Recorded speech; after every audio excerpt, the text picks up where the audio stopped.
Good morning, Miami. Welcome to Wonder Women. Today I have the great pleasure to introduce you to two wonderful women. I would like to thank you for being here with me today. So let's get started. Let me introduce you to Jen Feliz. Hi. And Connie Ridgeley. Did I pronounce that right? Yes, ma'am. So Connie is from HisHouse and Jen is from God Advocates, correct? GOD Advocates. Yes, ma'am. GOD. What does the GOD stand for? It stands for Guidance, Outreach, and Development. But yes, it is the initials that spell out God. Amen. Good. That's a great name. I love it. Which HisHouse has a great name too, and we'll get to that next. So we met by the Coral Gables Women's Club, and I met a wonderful lady there, and she introduced me to Jen Feliz, and Jen Feliz introduced me to HisHouse. But I know a little bit about HisHouse. Some commissioners has helped HisHouse, and I learned a lot about what you guys do. So let's share. So how do you guys work together? So GOD Advocates stepped into HisHouse through the avenue of just kind of giving back, right? Just trying to come up with different opportunities that we could service the kids. We started providing experiences for them, first-time experiences where we would take them out to like Jungle Island, for instance, or to a restaurant and help them feel some sort of normalcy to their daily routine. And then I realized somewhere along the line that, there was a gap there also where the kids needed some type of, spiritual connection because they were hungry for it. There was a need for it. So then it expanded and evolved from there where we're doing regular Bible studies, every other Saturday at HisHouse. We have a beautiful space that Dade Construction donated to us for the Bible studies. Incredible. The kids are super excited. And we're trying to build as much as we can, even as much as a ministry there for the kids. We shuttle them right now on Sundays to church because we don't have church access there. But the goal is to just continue pouring into them as much as we can. And the transformations that we've seen from when we started until today are, I don't even have words for them. It's transformations that only God can provide. And I know these kids are in foster care, correct? Correct. Yes. And Connie, they're in foster care. How do they get to foster care? I heard that HisHouse is last resort. Is that correct? Well, when a child is removed from their home for abuse, neglect, or abandonment, there are options that they have to look at first. The first option would be to place them with a family member, right? You mentioned, or a family friend, someone very close who already knows the child, already knows routine, already knows the family. If that cannot be accomplished, then we look for, or not we, but the state looks for a foster home. HisHouse also licenses foster homes in both Broward and Miami-Dade County. If a foster home or kinship care or relative cannot be located, then yes, as a last resort, they get placed in group care. It's a very needed service. There's not enough foster homes anywhere for these kids across the United States. There's, maybe not the United States, but in Florida for sure, we have a lack of qualified foster homes for these kids. So yes, they come to us for abuse, abandonment, or neglect. Normally not anything that they have done themselves. Right. It's no fault of their own. Right.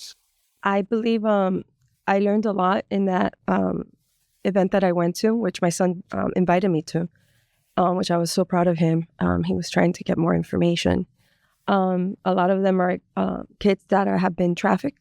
Some of them have been trafficked, yes.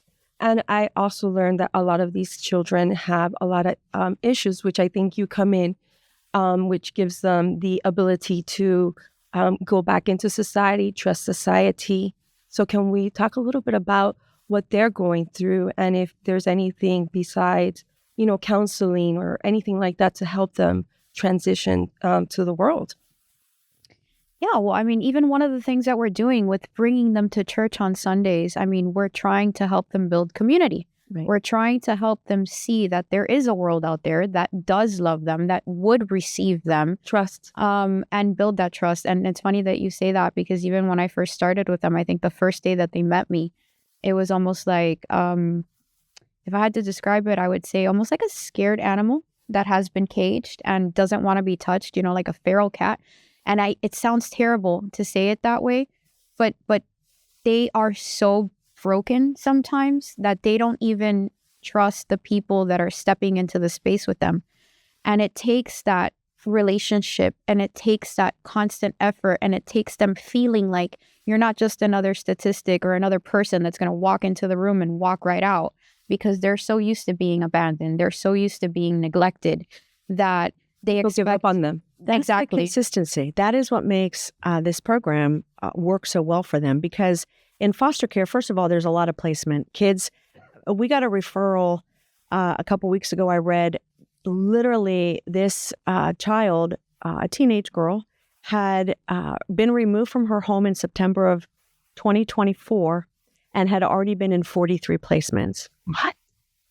It's crazy. It's crazy what happens. So when an agency, an organization like Jen's comes in, these kids, people come and go all the time. We get a lot of volunteers, wonderful volunteers. We have wonderful donors, but sometimes along with that volunteer and donor comes such high expectations of these kids. Like, I'm volunteering my time and they need to show up. And kids, they need to see your consistency first. They need to see. And they test you. Yes. A lot. Yes. To see that you're not going to stop coming. And listen, I have said to volunteer groups like this, if one kid shows up, that's success. That's a success. But often donors or volunteers, they're like, well, no one's coming, or not enough people are coming. And so it's not worth their effort. And that is one of the key to the success of this and partnership, is that they keep coming back. Right. And the kids see that builds the rapport and the relationship and the trust. And the trust, which I think that's the key word, trust, which trust brings hope, right? Yep. So you're giving them a little bit of the starting of the process of saying, okay, there's good people out there. I am hopeful. And you're adding to, faith. So they start believing. And I think that's extremely important. So what are your, goals regarding your foundation? Well, we started with a very small group of kids, to Connie's point. Mm-hmm. And at this point, we could have anywhere up to 30 or 40 kids walking into our room at a time. We started with kids that were walking out of our sessions, slouching in the chair, literally, questioning and debating and talking back to everything that we were saying, who are now leading prayer in some of these sessions, and who are actually seeking God on a regular basis. What we're hoping to do is continue to expand that long term by giving them the foundation that they don't have, right? And teaching them, because believe it or not, although we're coming in with the Word of God, yes, but the Word of God teaches. It teaches these kids morals. It teaches them values. It teaches them how to respect, how to respond, Mm-hmm. how to approach life. Mm-hmm. When we went through Proverbs, it's almost like a roadmap for life, right? And they started to learn how to even conflict resolution amongst themselves. So we want to give them tools that they don't currently have. And in order for us to do that, we obviously need resources. We need funding. We need helping hands. I mean, because even with resources, with resources and with helping hands, I could do more than even with the funding. If someone out there doesn't feel comfortable giving me their money because they don't know where it's going to go, give me your hands, give me your resources, and I will take that and I will run with it. But the goal is to continue to grow the relationship with these children, to continue pouring back into them in a way that, like Connie said, most don't, and even prepare them for when they start to age out. And the transitional housing program is key, because I noticed that there's a gap there as well. When they age out, they turn 18, they're given minimal resources and are told figure it out, right? Which is why most of them end up homeless. They end up in jail.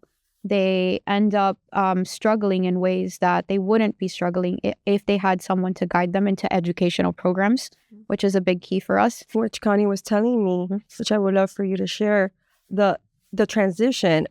You helped them figure out some of these transitions regarding where they could go, what is out there for them, even for schooling, to go to college. Can you share a little bit of that? Yeah, so there is the state does help. It's called extended foster care. But what's so valuable about what Jen is talking about is a lot of kids, once they turn 18, they're like, I'm done. I don't want to see or hear or think about foster care again. Wow. I want to start my life.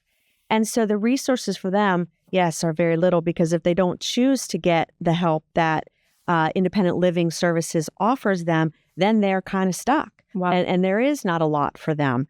Plus, there's requirements on that. They have to be in school, at least part-time. They have to work. And again, some kids, once they've been in foster care since 6 years old and they're 18, they're like, I'm done. I don't want anything else to do with foster care, which is understandable. I forgot to ask you, what age group comes into His House? So we take tender age, we call them, and that is as young as we'll take a sibling group if it's a smaller child with a sibling group. Our group care normally is for 12 and older, and we'll keep them until they turn 18. But again, we also have a maternity home, so we take pregnant teenagers. We also take teens with children already. Let's say they've already had the baby, they're not pregnant, they have a baby that's 1 year old and they're in foster care. We will help them. And that's really an incredible ministry that we have as well. Yes, we are a program and we're funded, never enough funding, as Jen said. I know. But, we're changing those children's lives by impacting their parents and teaching them how to break the cycle and not continue that cycle in their lives. But yes, we have an independent living program where we help prepare them. the kids who are about to age out, and then provide whatever we can on our end to prepare them. We do tons of groups, we do college tours, we do all of those types of things. But yes, once they turn 18, they're not in our care anymore. Right. And it's a decision that they have to. It's a decision that they have to make. And I think you will help in that Step in. Yes. And with us, the idea behind it would be, because I think Connie said this earlier, it wasn't their fault where they ended up. They don't know any better. Right. So if they have someone, right, to teach them how to register for college, how to continue down that path, keep them, monitor them, check in on them, give them financial advice on how to manage their finances, help them do job training and skills trainings, which would be part of the program as well, and continue with the combination of the faith and the structure. And the example. We're giving these kids an additional 4 years because the requirement would be that they remain within an accredited educational program, maintain employment. We're literally teaching them what to do for the next 4 years. So by the time they are 21, 22 years old, they have a better shot than an 18-year-old hitting the street with no foundation. 100%. I mean, 18-year-olds, you don't even know. I mean, I remember when I was 18, I was like, okay, what next, Even though I had great parents and they guide you.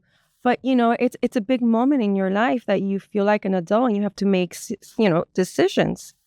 And support is key. And when you don't have that, you say, well, I don't have to do it, So that support system that you're both giving them is enormous for that success story, right? Yes. I really want to talk about His House, the name. Mm-hmm. Everybody asks, what does His House mean, right? And today I learned, and I think it's a beautiful story. Can you share that? Yes. So His House, children's home, is His house. His house. It's His house. I thought it was a man that someone sponsored it. It's a man. Well, unless you think that is a woman, I'm not. That's on you. So it's His House Children's Home. It was started in 1989 by this wonderful woman named Jean. Yes, yes. A woman named Jean who started this program to just a big heart for children, 100%. and sibling groups, and taking these children into her home. And then she made it an agency, and it's just grown from there, from this very grassroots mom and pop, agency to where it is today. And we are honored to work there. We have incredible staff, incredible leadership. Our CEO is amazing. I met the CEO in the event. Yes. Very nice. Sylvia is wonderful. And all of the staff there, it's just, everybody was so sweet. And we have staff there that have been there from the beginning. I mean, over 20 years, well over 20 years. I love working there. I love our mission. I love what we do. Not only the group care, but we license foster homes. We try to meet all of those things, A lot of work. Yeah. Tell me a little bit about yourself. It's interesting, your story. that you ended up in his house? I ended up working there. So I come from a disadvantaged background myself. I grew up in a very small town in Pennsylvania. Welcome to Miami. Yes, it was a culture shock. I better tell you. I moved back to Florida. I was actually born in Florida, but didn't live here. I didn't grow up here. Moved back when I was an adult. I was 21, 22 years old. And it was literally a culture shock. I mean, literally grew up in a teeny, tiny, small town. We had like one McDonald's. I'm talking that small. But it wasn't until I moved back to Florida that I went to college and thought that I could do something like that. And I'll save you all of that. But I am a licensed clinician. That's how I started as a therapist. And my first job was in foster care. Actually, my very first job was working with juvenile sex offenders. Oh, wow. These are children who are abusing other children. And literally, that was my first job. And I wanted to, at that point, I had children of my own, 2 little boys. And I wanted to take my little boys, move to Alaska, live in an igloo. Right. and you know what? Even in Alaska in an igloo, things can happen. So that was my foundation. Then I started working with foster kids. And it's just something that I fell in love with. And I became a director of a program, and then worked in another program and here I am at HisHouse as the chief operations officer, and I love it. I love what we do. I'm so vested in all of the services that we offer. The way you talk about it, I know it's very rewarding. It feels yes, you're a lot of peace with it. It's rewarding right now in this minute, but we see again when you see the kids start to respond and you see the kids start to feel, and my passion, the success stories. Yes. And my philosophy is if any kid that left his house felt loved while they were there and felt like they belonged somewhere, then I feel like we've been successful. Yes, there's outcome measures and there's performance measures and there's key indicators and there's all that talk and that language that, yes, we have to meet. But if kids feel loved and accepted there and part of something, that's success. Jen, how did you start with this whole idea? What was your motivation to do this? I ended up there as a volunteer one day. And you mentioned that to me earlier. Usually volunteers. I ended up there as a volunteer one day, and then I don't know, I felt this very strong something pulled. I was just gonna say a very, very strong pull. Like I was called to do more. It wasn't gonna be enough for me. It wasn't going to satisfy me to just step in once or twice a year and do something nice, and because it's like she says, and it's like I witnessed myself. They need consistency, and there aren't very many people. Unfortunately, I mean, we would expect there to be, but there aren't very many people that are willing to take time out of their day, out of their life to focus on these kids. And for whatever reason, God only knows, he really does, why he put that in my heart to do that. Are you doing this full time already, or? I'm not. This is something that I've literally taken the last ounce of my personal life that I have left and have donated to, but they have become like, I almost feel like they're my children too. I feel very attached to the entire program because I've watched them and they expect me, they wait for me, that must be amazing. And when they don't see it, they'll ask me, hey, you weren't here last week. They notice. Even those kids who don't show up, even the kids who are standoffish and they're in the background and they maybe come very indiscriminately are like, wait, you weren't here last week. And you're like, I didn't think you were paying attention. And then there are some kids who, are still struggling with certain things, and they notice when I go out and get them. Like if they don't come in for 2 weeks in a row, I will ask Naisha, what is up with so-and-so? They haven't been here. What's going on? What can I do? Let me send them a note. Let me talk to them. Bring them into my next session. Did so-and-so start their new job? Okay, I want to know how their new job went. Let me talk to them. Let me see how their first day of work went. And when they have somebody asking them, how was your first day of work? And they're, how did you remember that it was my first day of work? That's wonderful. I care. Because I care. They're not used to that. Are you from Miami? Originally, yes, born and raised. And did you go to college here, or did you? I went to college here locally. I did my bachelor's and my MBA at local universities. Yeah. Miami native. Miami. So one of the things I always share, I like to ask this question, for the future women that are coming in.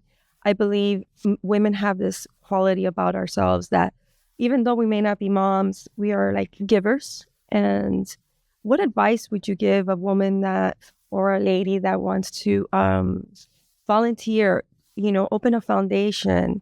It's hard work. I have my own foundation. This is hard work.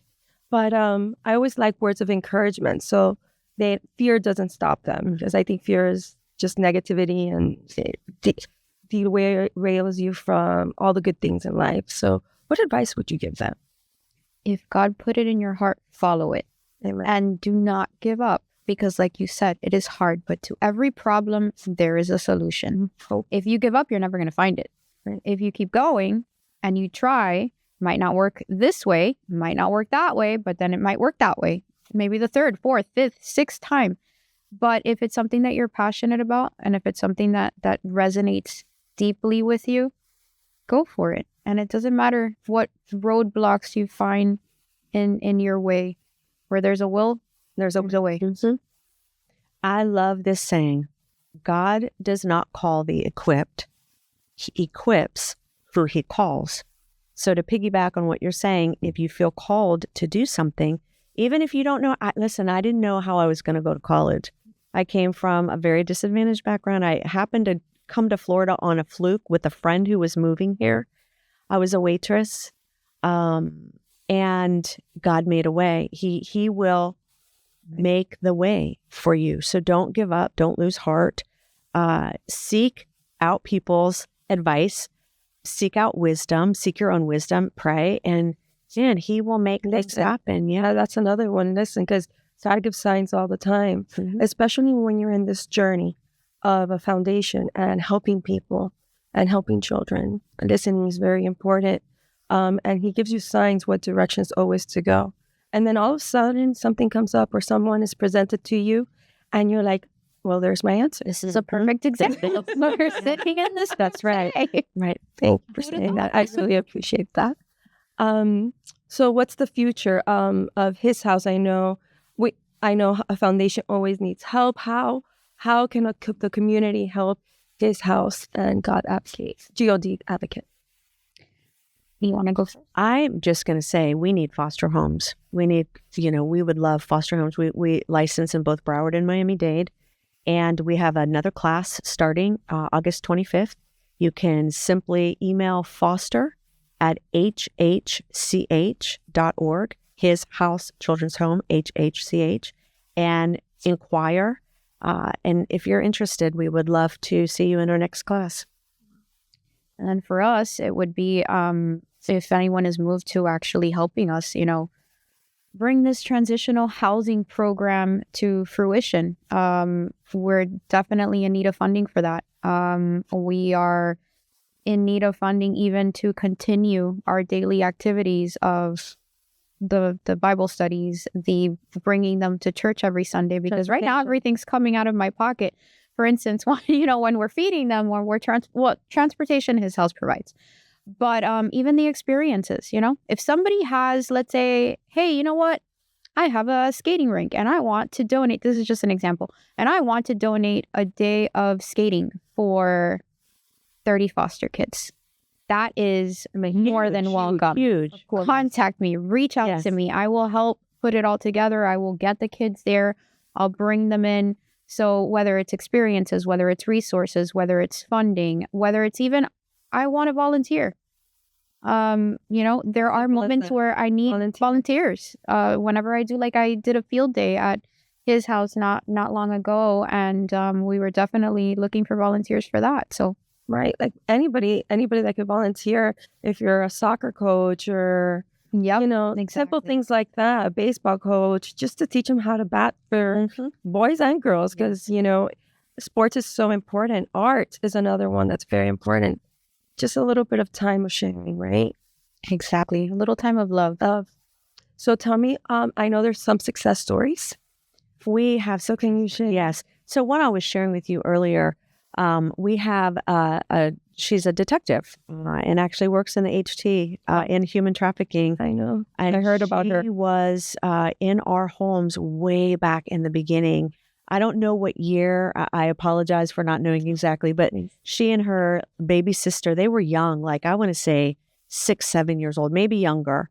And she has come back. She's spoken at our events before, and it's just amazing. I mean, there's tons of success stories.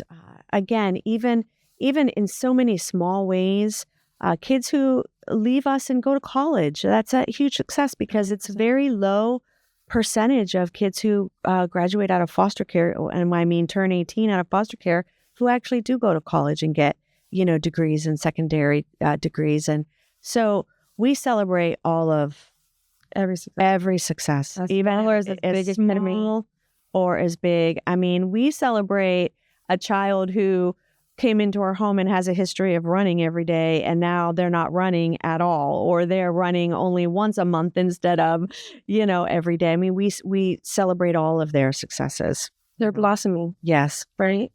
I think if that's noticed, that's even more rewarding. Yes. And that helps any other child that's coming in, I imagine, as well, into the care, that they see the success story, correct? Yes. And we have a council. We have a foster care council. We also engage our children who have been here longer in the program because, I mean, quite frankly, a child could come to us at age, 11, 12, 15 and stay with us until they're 18. So those types of the longer stay children can become peers, and help the newer ones coming in and kind of take them under their wing and show them and, hey, this is a great place, and, help them navigate that path as well. So we utilize that as well. And that was one of our messages too in our Bible study not too long ago, trying to help the kids understand that they are the foundation for even the other kids that are transitioning, and they are the example, and teaching them how to be that support. Yes. For each other and for anyone coming in together. They should feel like it's a family, and they should talk to each other and open up to each other, because who more are they going to understand if just each other, right? Speaking of family, something that we do at HisHouse, which is really remarkable. I've worked in other group homes before in my career. I'm an old lady now. Don't say that. We're not saying negative things about us. That's right. That's how I forgot. We talked about that before the camera started rolling. But we really go out of our way to involve the family. It's key. It's key in the success of the child. It's key in the success of the family, especially when you reunification. The goal is the child to be reunified and go back to their family. In the past, the history is that oftentimes the family was neglected by the group home, or the group home was neglected by the family, and they were in two different silos. And you're doing this over here, and we're doing this over here. And we have found this incredible way to work together when it's allowed. Sometimes, we have to follow case plans and things like that. We're not crossing those lines, but as much as possible, we want the family involved. They help. They can help us, and we can help them in ways that we're not the enemy. They're not the enemy. We are co-parenting these kids. We have your kids for a little bit of time. Hopefully the goal is they come back to you. So how can we make this work in the best way possible? And I love that is something that we do at HisHouse. Well, thank you so much for being here today. Thank you. I really appreciate it. Thank you for what you're doing. All I can ask is that God keeps guiding you and gives you the strength to continue, and gives you the resources that you need. Because I do believe that if we all think positively and we keep striving to do good, good will come to us. Yeah, absolutely. I agree. So I really appreciate your time, and many blessings to you. And thank you so much for what you're doing. Thank you for having us. Yes, thank you. This is an honor. Thank you. Thanks. Thank you for being with me here today. I'm kind of a little bit teary-eyed. I'm so sorry. This took straight to my heart. These are wonderful women that are doing wonderful things, and they need all the support that they can get. So if you can support them, I would really appreciate it. Please reach out to them. This is a very important cause. These are kids that need all the help they can get. So like I always end my show, never give up on hope. This is an example of hope. They're giving hope to these kids, and they're also giving them a chance to believe that good things could happen. So don't ever stop believing that dreams do come true, and good will prevail. Good will prevail. So thank you. Have a blessed day. And thank you to the community newspaper. You are the best. We love you.